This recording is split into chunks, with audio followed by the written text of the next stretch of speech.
حضرت مولانا شاہ عبدالعزیز صاحب محدث دہلوی رحمۃ اللہ علیہ نے سورہ علم نشرح کی تفسیر میں فرمایا کہ 4 مرتبہ آپ صلی اللہ تعالیٰ علیہ وسلم کا مقدس سینہ چاک کیا اور اس میں نور اور حکمت کا خزینہ بھرا گیا صلی اللہ علیہ وسلم۔ پہلی مرتبہ جب آپ صلی اللہ تعالیٰ علیہ وسلم حضرت حلیمہ رضی اللہ تعالیٰ عنہا کے گھر میں تھے، جس کا ذکر حدیثوں میں ہے، ان کی حکمت یہ تھی کہ حضور صلی اللہ علیہ وسلم ان وسوسوں اور خیالات سے محفوظ رہے جن میں بچے مبتلا ہو کر کھیل کود اور شرارتوں کی طرف مائل ہوتے ہیں۔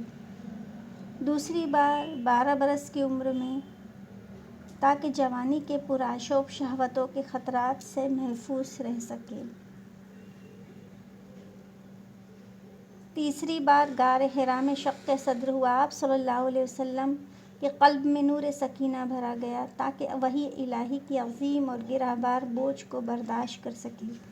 اور چوتھی مرتبہ شب معراج میں آپ صلی اللہ علیہ وسلم کا مبارک سینہ چاک کر کے نور حکمت کے خزانوں سے معمور کیا تاکہ آپ کے قلب مبارک میں اتنی وسعت اور صلاحیت ہو تاکہ آپ دیدار الہی عز و جل کی تجلی اور کلام ربانی کی عظمتوں سے منہمل ہو سکے۔ جب حضور اقدس صلی اللہ علیہ وسلم حضرت حلیمہ رضی اللہ تعالیٰ عنہا کے گھر سے مکہ مکرمہ پہنچے، اپنی والدہ کے پاس رہنے لگے تو ایمن جو آپ کے والد ماجد کی باندھی تھی، آپ صلی اللہ علیہ وسلم کی خاطرداری اور خدمت گزاری میں دن رات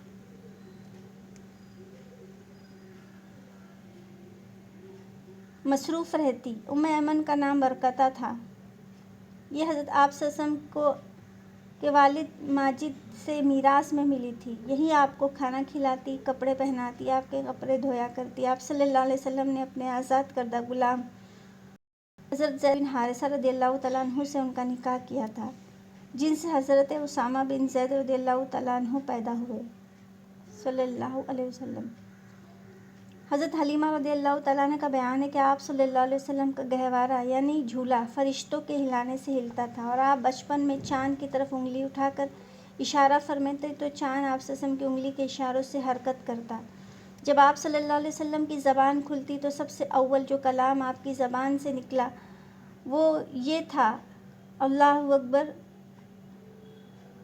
الحمدللہ رب العالمین و سبحان اللہ و بحمدہ صلی اللہ تعالیٰ علیہ وسلم۔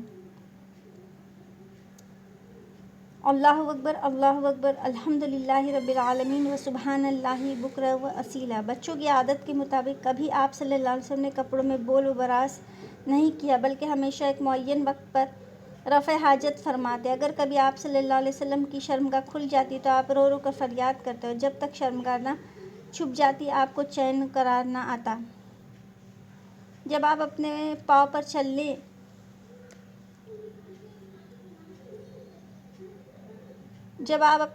چلنے کے قابل ہوئے تو باہر نکل کر بچوں کو کھیلتے ہوئے دیکھتے، مگر خود کھیل کود میں شریک نہ ہوتے۔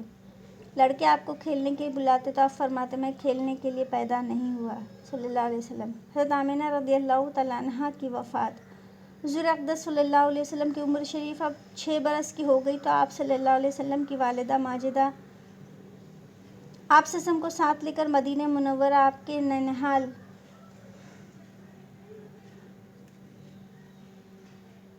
بنو عدی بن نجار میں رشتہ داروں کی ملاقات یا اپنے شوہر کی قبر کی زیارت کے لیے تشریف لے گئی۔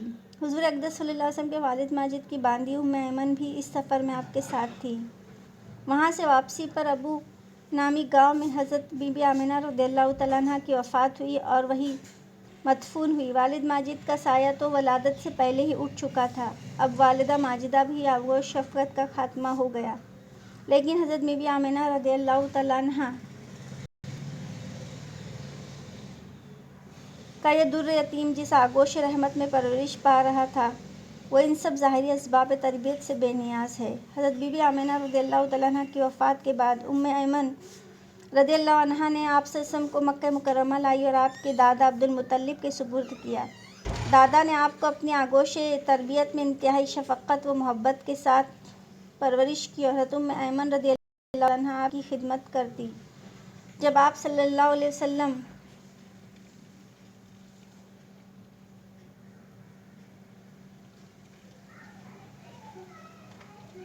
کی عمر شریف 8 برس کی ہوئی تو آپ کے دادا عبدالمطلب کا بھی انتقال ہو گیا۔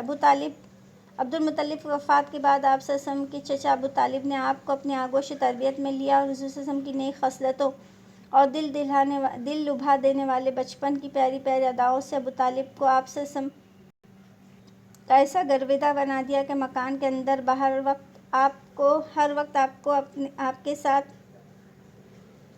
اپنے ساتھ ہی رکھتے، اپنے ساتھ کھلاتے پلاتے، اپنے ہی ساتھ بستر پر سلاتے اور اپنے ایک ایک لمحے کبھی اپنی نظروں سے اوجھل نہیں ہونے دیتے۔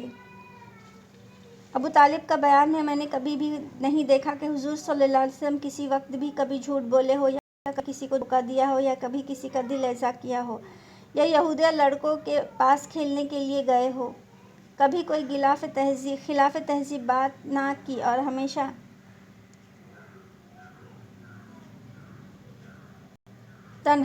انتہائی خوش اخلاق، نیک اتوار، نرم گفتار، بلند کردار اور اعلیٰ درجے کے پارسا اور پرہیزگار رہے۔ صلی اللہ علیہ وسلم۔